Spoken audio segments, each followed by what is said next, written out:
it is storytelling in its purest form, because you tell it with your body. It's kind of like theater and movie, film, TV mixed. Because the theater, you go out to the public, on the theater stage, and in the ring, it's kind of like the same thing, as opposed to camera acting, where you let the camera come to you, and you don't have to act; you have to feel the emotion.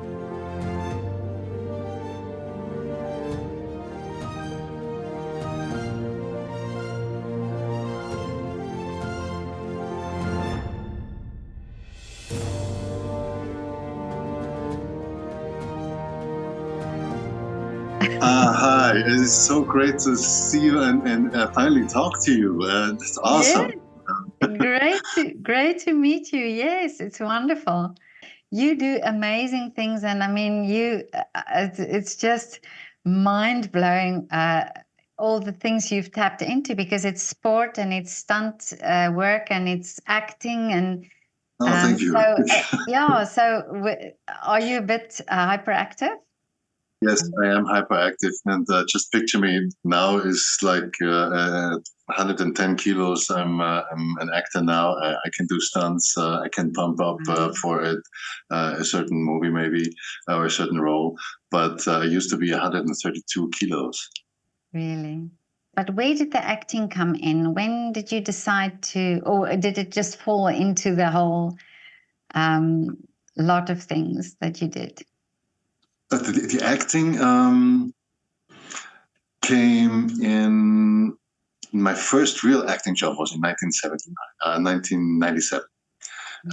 In Japan, when I was there, I went multiple tours to Japan, and after I won my second championship, I was approached by through the management of the Battle Arts organization, Battle Arts, it's called, to play the bodyguard of the Yakuza King.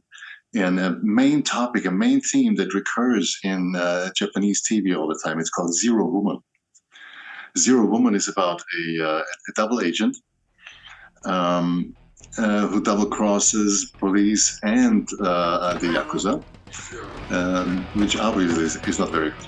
But I was selected to play the bodyguard of the Yakuza King, a close friend type of. Yes, the way I looked back then, I had to be killed twice. One time. It was great. It was the best compliment that you can get, right?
Fuck you! I don't know if you know anything about wrestling. Do you know The Undertaker?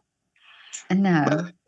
What he does, he has a dead man gimmick. Okay, a gimmick is something that a wrestler portrays with his personality, but in a certain way. A gimmick, a certain persona. What this guy does in the ring, and this was a dead man. This was really a dead man, and when he was flat on the back, and this guy was like, yeah, I won already, and passes him, and in the back, you see him all of a sudden come up like this, and then slowly get up, and all the people, it's like a Kasperltheater in Germany. Yeah. That's what it is. Look, in the back, in the back, in the back.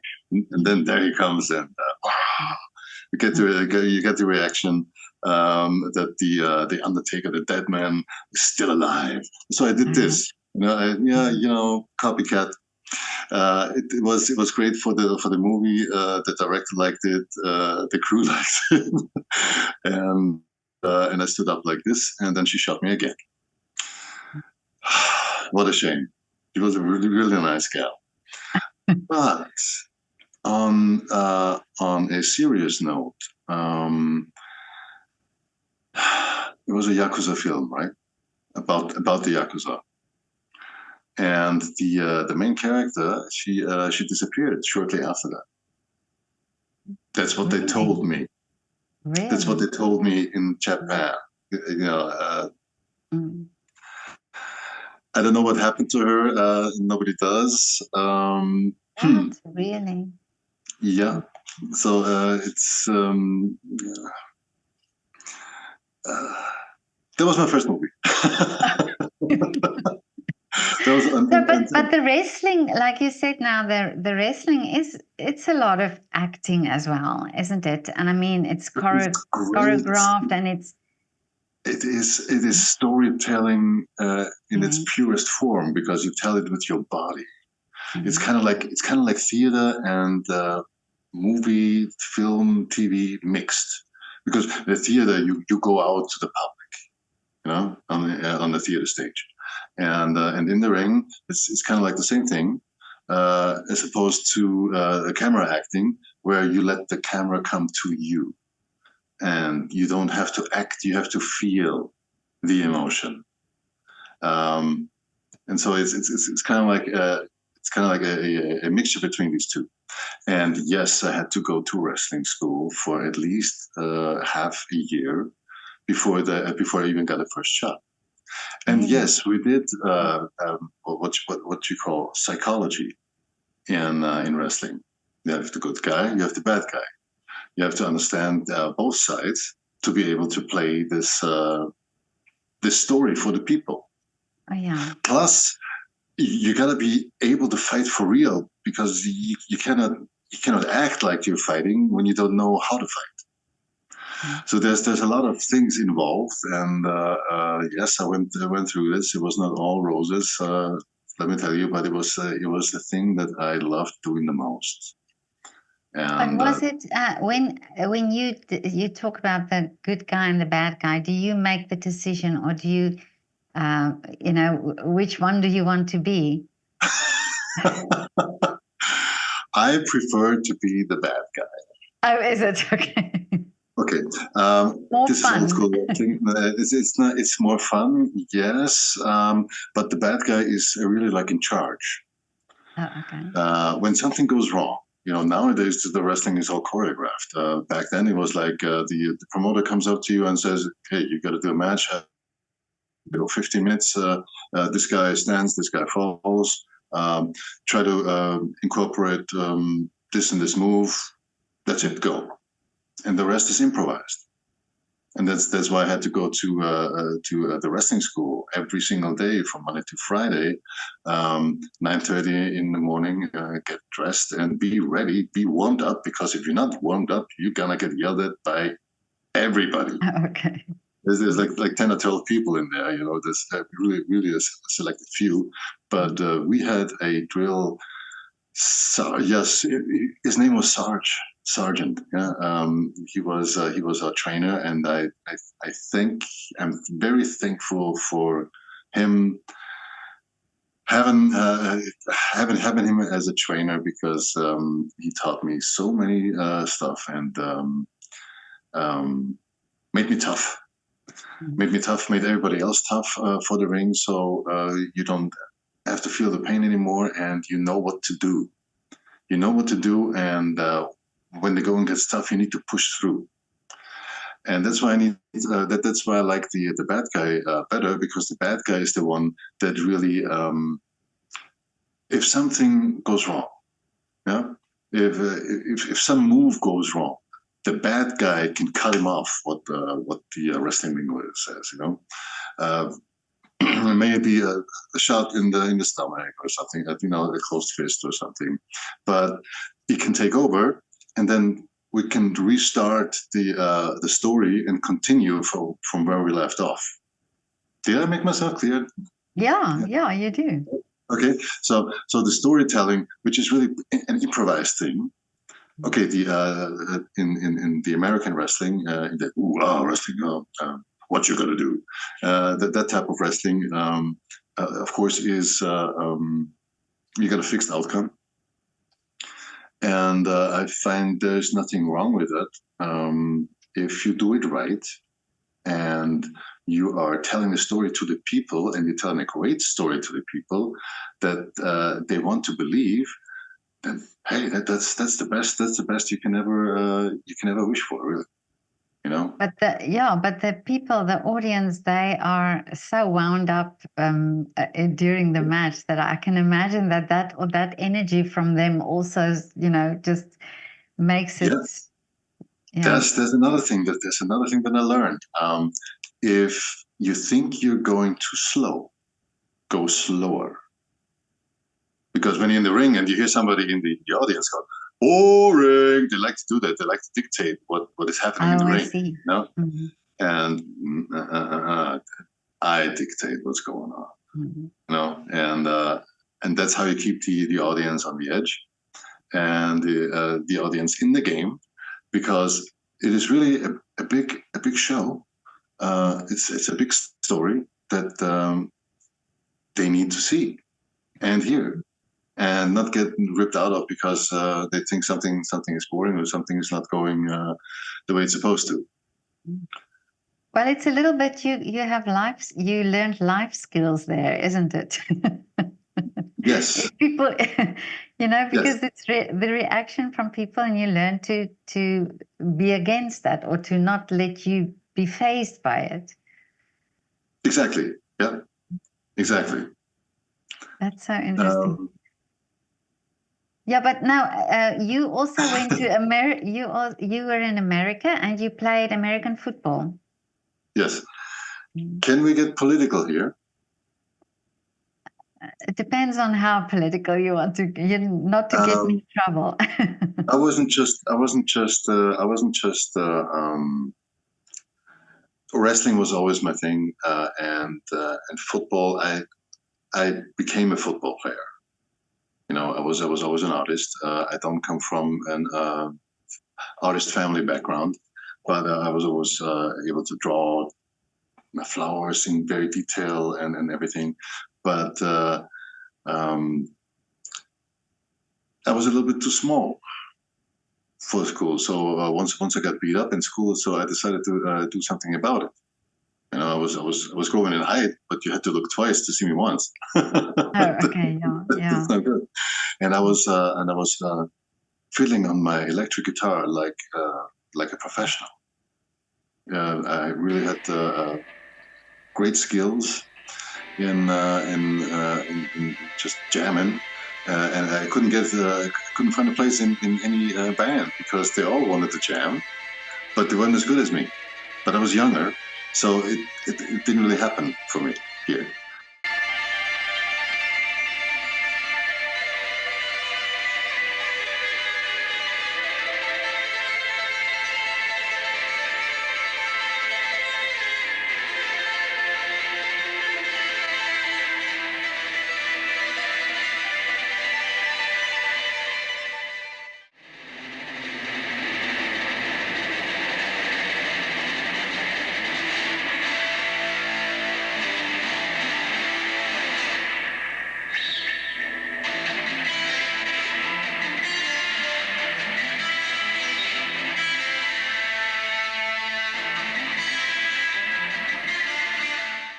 So I kind of like took up the weights, changed the guitar for the weights, and got myself strong.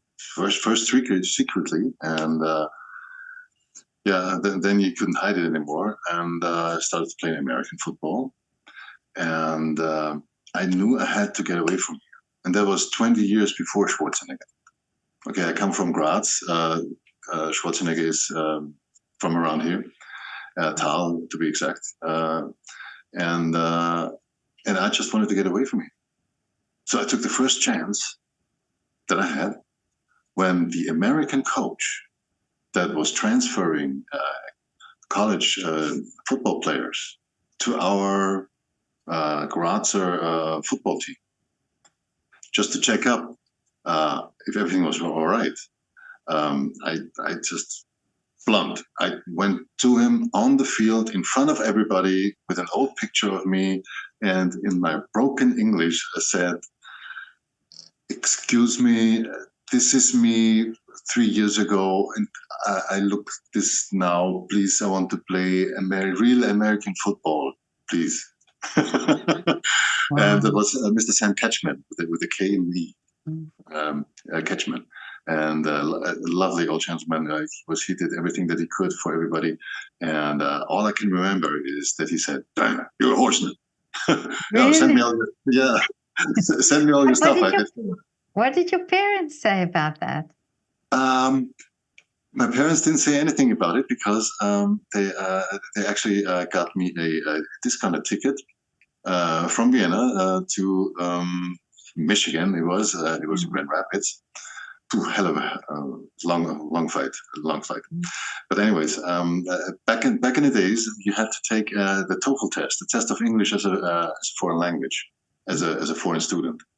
And in Austria back then, different time, there were only three dates in the year to take this test, and I just missed one, and the next one would have been already in the season of the Grand Rapids Junior College football team, the Raiders. They were called the Raiders. Yes, I remember Raiders.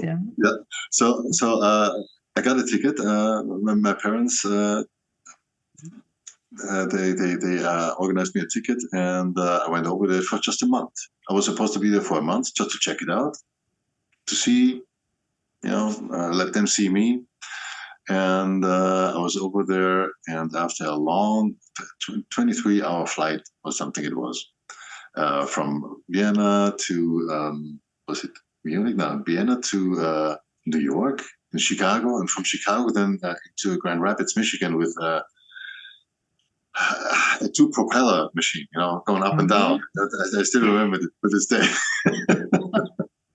But those were the days, yeah. What a ride. I'm very grateful for that too.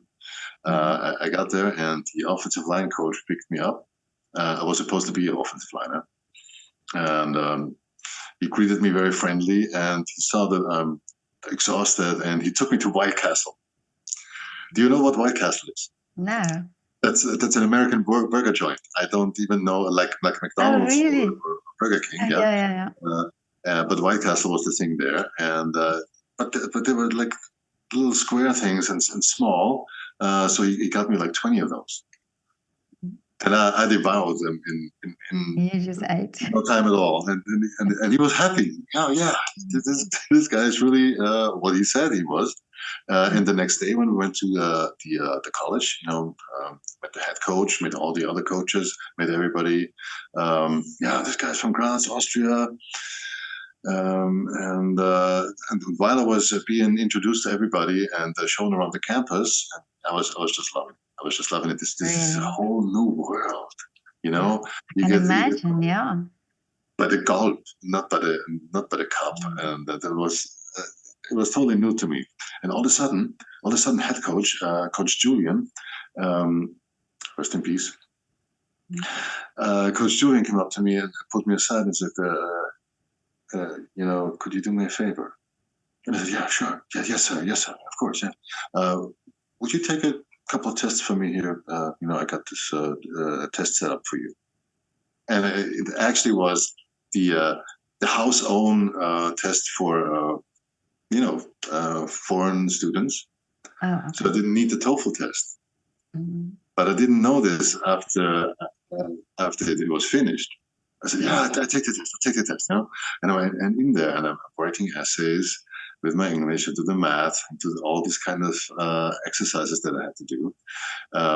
And all of a sudden, it was 3.5 hours, and my stomach was telling me, hey, stop the brain. You need something to eat.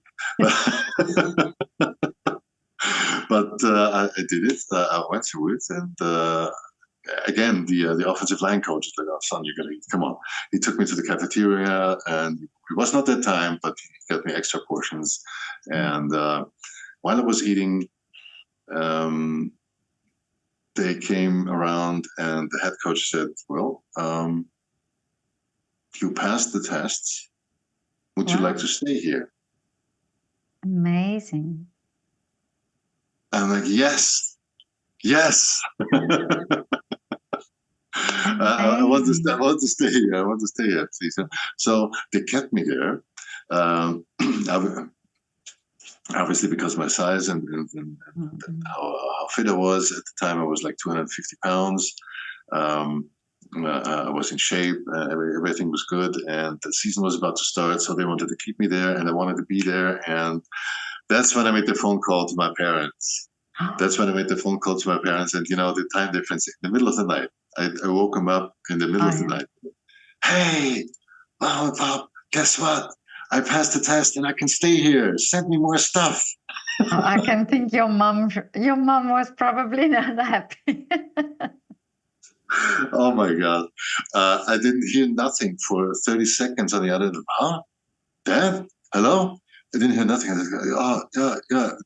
They just got woken up in the middle of the night, dreaming something nice that their son will return to them.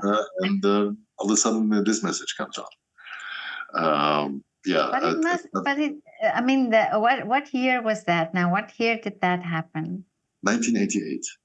Oh, and I mean, 1988, this worlds apart from where we are now. I mean, now if somebody does that, it's just okay, because you can text and you can email and all that, but that wasn't there those days. But how was the culture? It must have been a huge culture difference for you then, from Graz to America. It was a dream come true for me. I mean, every day was an adventure. You need to get early to the college, and on the way you get breakfast or you get some coffee. You stop by the gas station, and you get the big gulp. Of course, we're all the big football players, right? So you get the big gulp. You down that big gulp, and you can refill it. Refill it? Do we have to pay? No. Let's go. Come on. So there was everything was new to me, and then there was all you can eat. All you can eat restaurants. Wow. Man, it was unheard of here back then in Austria. Yeah. So that was my big time to gain some weight, and I did, and I worked out, and I did everything I could to stay there, and I did. But now there's so how long were you then in America? Overall, 7 years. Okay. Oh, that's quite a time. Yes. 1.5 years I was up in the junior college, and the junior college only goes for 2 years. Okay. And then I transferred to a bigger college, 4-year college, and excuse me. The first 1.5 year as I mentioned, was in Michigan, freezing cold. I could not ever imagine back then that a winter could be colder than in Austria. Really? But it was, yeah. But luckily, I was recorded. I was recruited by Georgia, Georgia University, the Bulldogs, the big one, Division I. But since I came from a junior college and didn't finish it, I had to sit out a so-called redshirt year, and I couldn't take that. But I was referred to I guess you say a sister college in Division II. They gave me a full ride, the full scholarship, everything. They were happy to have me. I was happy to be there, and the journey continued. But this is I mean, it's a sport that's also very physical, and I mean, it doesn't look that easy, and you probably have to be really tough to be able to play that. Yes. So is there that link with the wrestling then as well, that you like That you don't mind pain. That's one of the football Oh, things, is it? Oh, you, okay. you block over your head really, and the stiff my neck got really stiff. Mm, But fortunately, mm.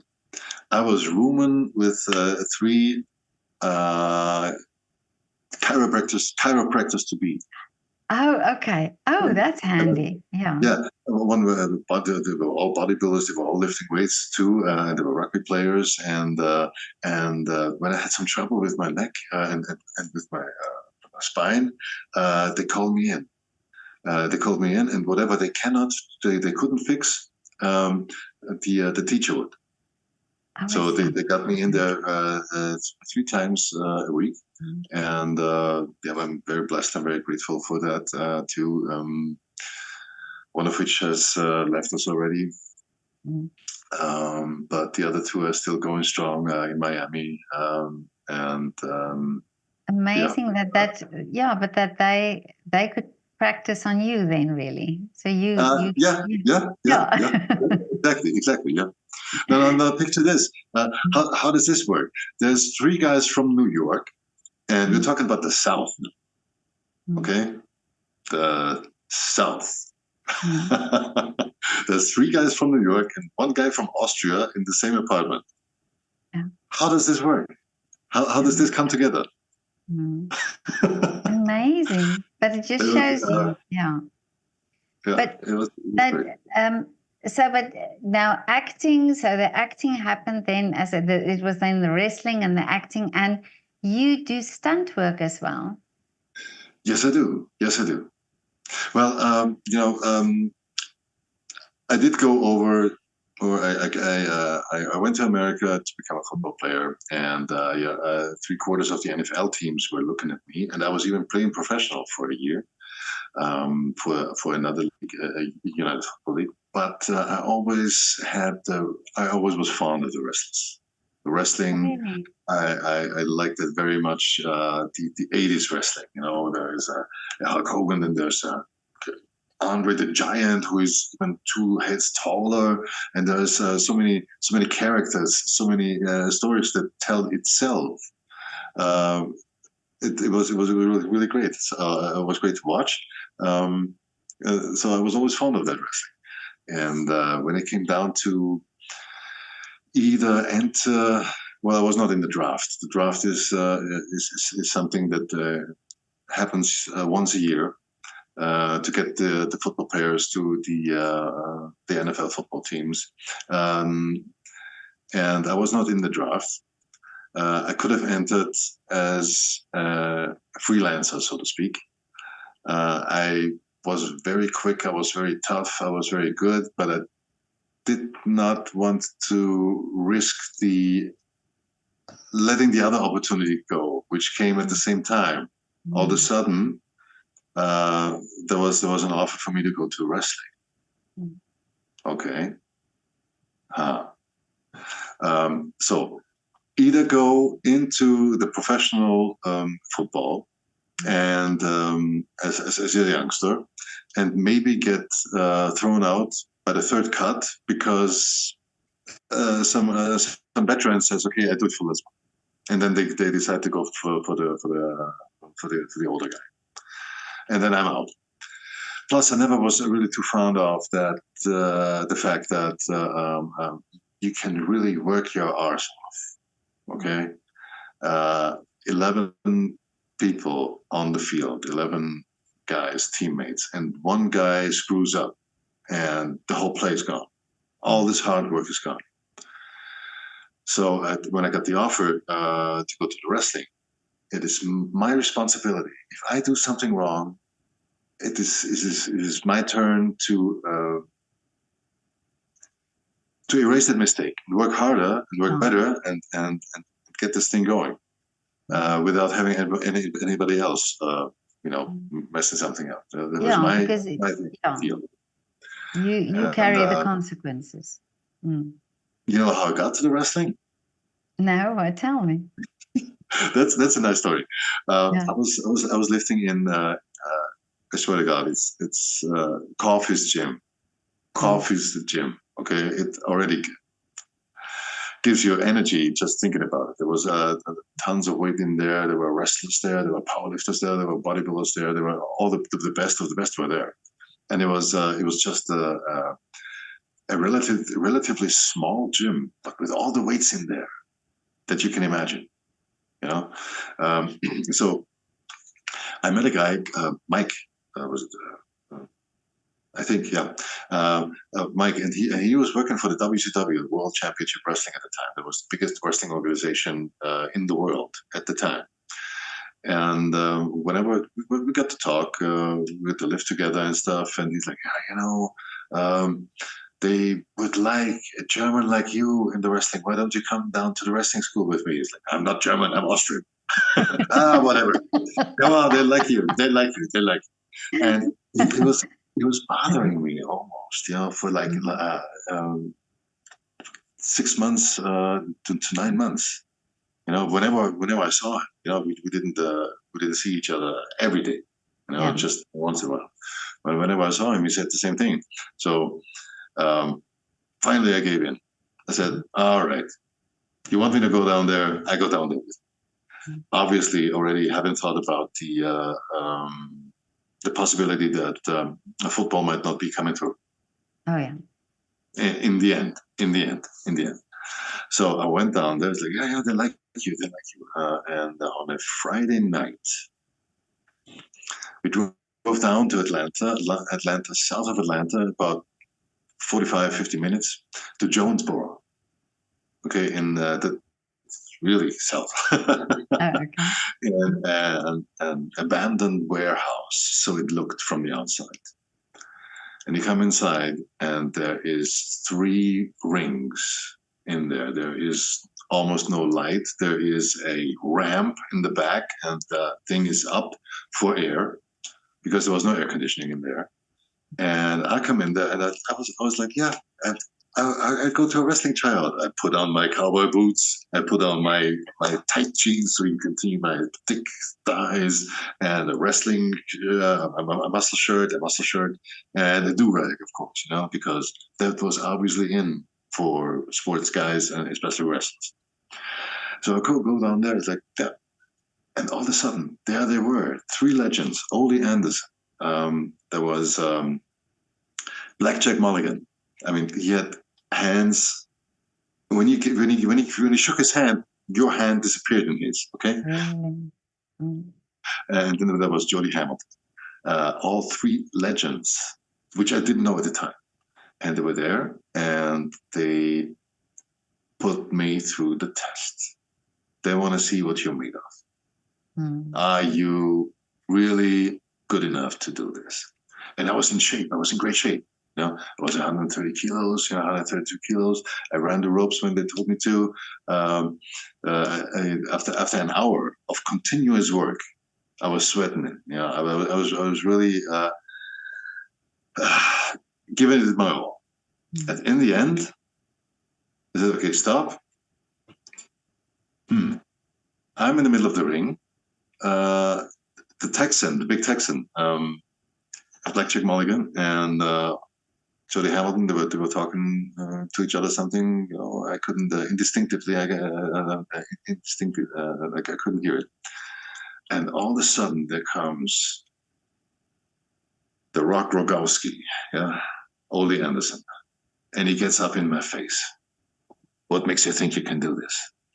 And he's like, you know, about this. He comes up to here to me, okay. And I'm in front of him, pardon? Like, wrestling! What makes you think you can do this? And it's the worst possible answer that I could give him, because he was a true trainer for the real wrestling. For the real wrestling, you gotta have to wrestle for real before you get in the ring, you know? And what makes you think you can do this? Because I think I can put on a great show. And what? Really strong now, because I think I can put on a great show. And he's like, motherfucker. And he was pulling back, and it was hitting me in the face almost. And I was standing there, and I would have let him too, because shit, this is a legend, you know. And Yeah. and I, I'm not gonna do nothing. And I'm like in the ring there, this basic motherfucker is cussing and cursing and stomping out and throwing doors. And he was out of the Lagerhalle in German, yeah, the warehouse. And I'm like in the middle of the ring, and this 132 6'6" guy is like becoming like a little boy, and he's like, oh shit, I screwed up.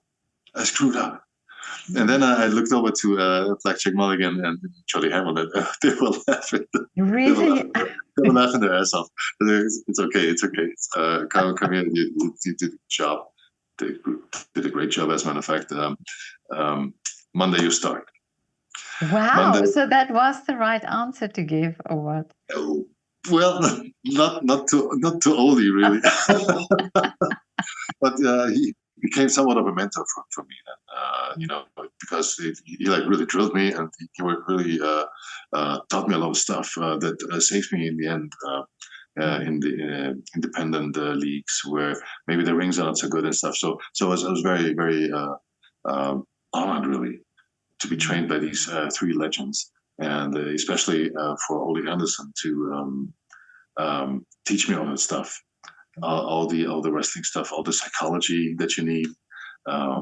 He was not a really tall guy, but in the end, he was the original Rock in the 70s and the 80s. Whenever there was a picture in the newspaper, okay, of him, it was always him over the other guy. He always managed to make himself look bigger, even if the other guy was a head taller. Really? Okay. Yeah. So I learned a lot of psychology, and I learned a lot of safety, and I had really worked my ass off. That's right, and it paid off multiply. But amazing that you and it's also now, insight into that sport, because it's not, we know about it, but these small details that you give now, it's so interesting to know, that Yeah. that there is that side of that sport.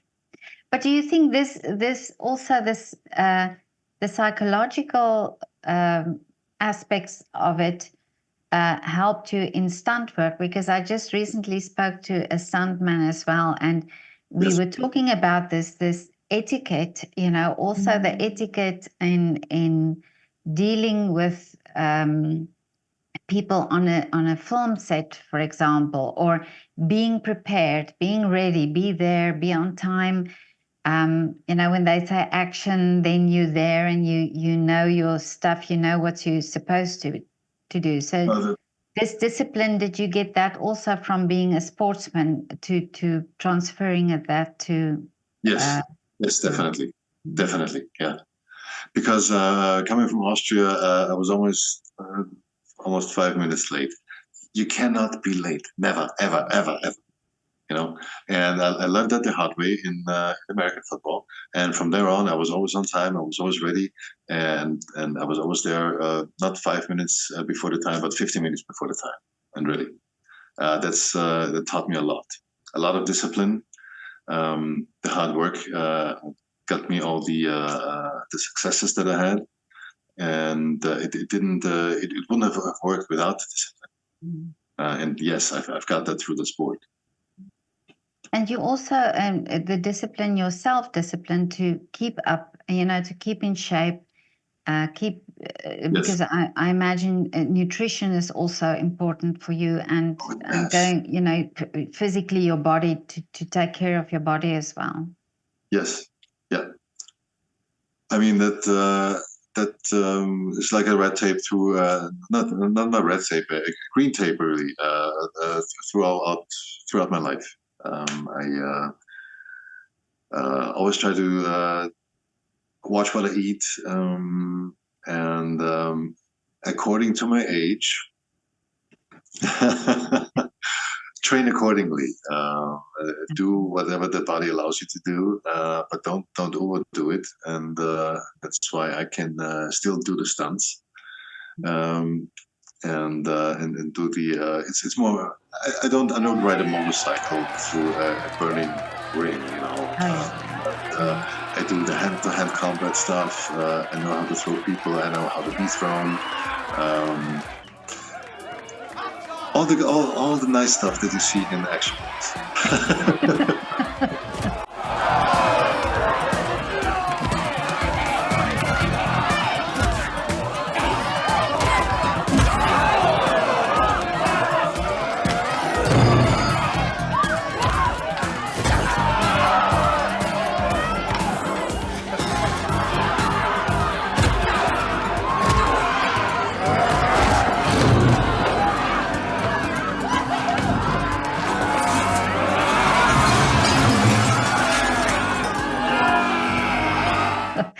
Well, this is what the other stuntman also said. You do all these lovely, all the stuff that you shoot and you fight and you blow up cars and you get paid for it and you can have fun as well. So and you don't have to go to jail for it either, because that's the ultimate freedom in the ring. Yeah. In the ring, in wrestling or in fighting, I did the shoot fight as well. You know, the martial arts type. In the ring, there's the ultimate freedom because there's things you can do without having to go to jail ever. The consequences, yeah. So now, doing the stunt work, do you also choreograph, say, fights and things like that on a set? Usually, there's a stunt coordinator, and you want to follow the stunt coordinator's advice. But you can go ahead and throw in some stuff. It's like I could do this here, and if you want, I would like to put, I'd like to bring this to the table. I can do this move, and I could do that move as well, so that he knows what you can do, how to incorporate it in the story that he basically thought of. Okay. The stunt coordinator. Yeah. So, as an actor, do you do roles where you do your own stunts, or is that completely separate too? Yes, of course. But that's Of handy. That's handy because then they don't have to get a stunt double for you. That's right. That's right. And it's probably better that way because I know what I can do. 23 years of hard work, having survived this. Once again, I'm very grateful for the health that I still have. Having all survived this, I can just do it myself. Everything. So, do you act mostly in German, in the German language? I would say.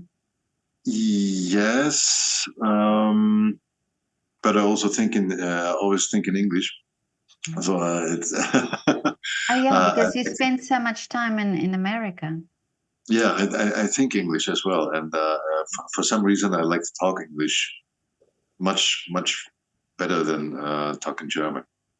Well, I wanted to ask you earlier as well because you don't have a strong Austrian accent when you speak English. So, was that when you went to America the first time? You must have had then a stronger Austrian accent. Of course, I sound like Arnold Schwarzenegger when I come over there, and you guessed it. When they found out at the junior college the first time, they all wanted me to say it. They said, say it. I'll be back. At first it was funny. First it was really funny, But you have to repeat this over and over and over again. Say it. I'll be back. And for me it was kind of like annoying, So I tried to. Even there, I tried to work it up a little bit, and I get to the next level. So I started watching Schwarzenegger movies. He doesn't have this one line, I'll be back. He has stick around, let off some steam. If it bleeds, we can kill it. I like that one.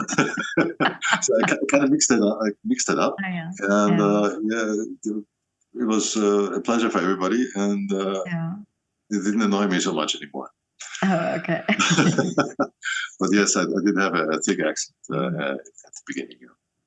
But you mentioned also earlier that you loved music, you loved to play the guitar and drawing and so on. Do you still do that? No, when I traded the guitar for the weights, that was it.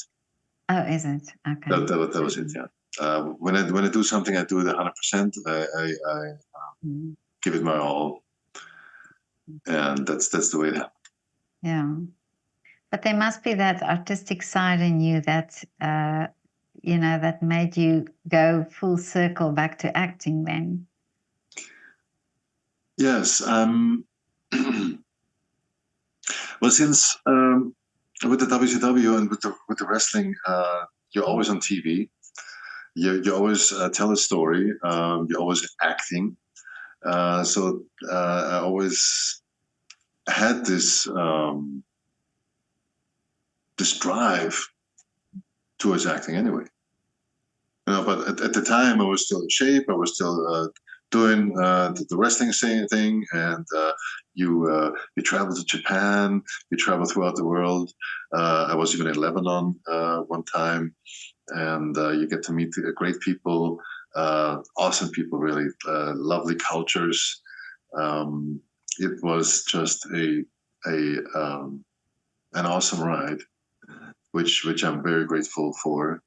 I don't know how I deserved it, but I worked hard. You worked out. You deserved it, yeah, of course. So I guess I did deserve it. Yeah. Yes, of course. No, but this is such an incredible story. And it's for me so interesting that people tell their stories and then you hear how things fell into place with, you know, by coincidence, this guy was there or this person came in my life or so.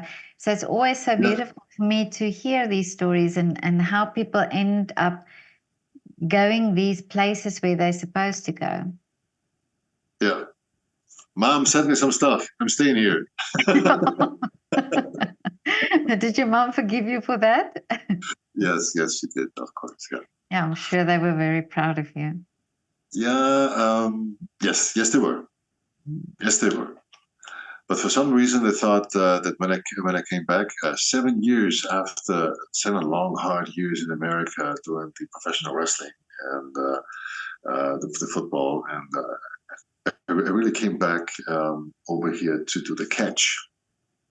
That was in 1995. And they thought, okay, then he's going to do the catch, which is the wrestling over here in Europe. And then he's going to become the official officer that we had in mind for him. Oh. Sorry, I'm already on a different path, and I love what I do, and yeah, it was that was kind of tough on my parents, I guess. Yeah, and I'm not. I'm proud of what I did, and I'm proud of what I have succeeded in and what I've accomplished, because I would have never thought it would ever happen Yeah. that way for me. But that was definitely a tough time for my parents. Yeah. Yeah, it's a generation, I think, where they had set ideas of how Safety. things are supposed to be, and I think it was for me the same. Also, growing up in South Africa, in a small town, and Okay. I wanted to study drama, but that was not the thing to do at that time for my parents. So, it's Yes. like it's just what it is. So, Yeah. but yeah. But Victor, your story is amazing, and tell me I saw also a reel of yours, where you still do acting and so on. So, what is the wish for you for the future? In general, this may sound corny, but I wish for world peace. Mm. for the world to calm down, because there's so much stuff going on. Social media can be a great thing, but can also be a bad thing, bringing you all these disturbing images from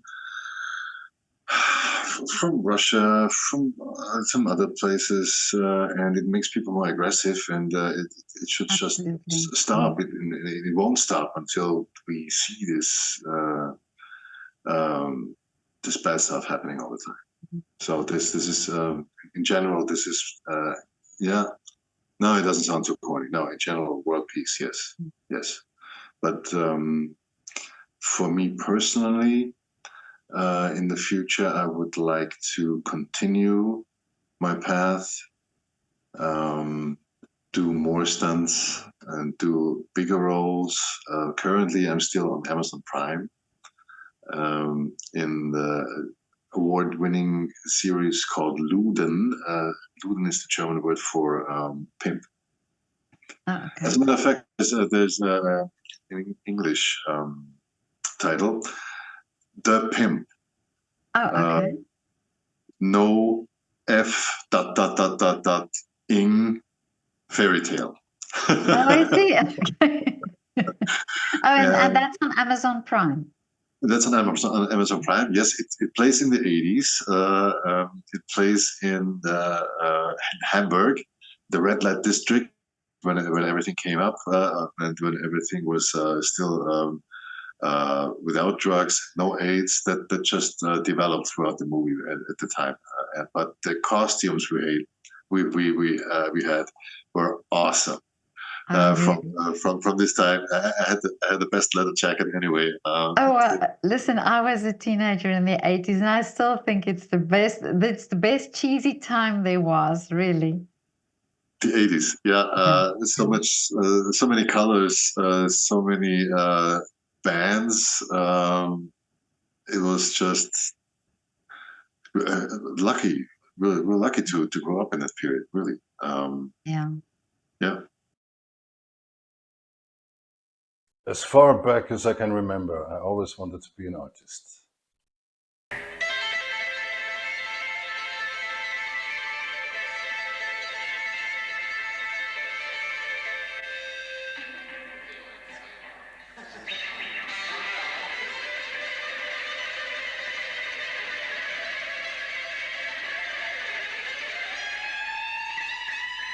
But for some reason, it didn't work out in this beautiful country of mine.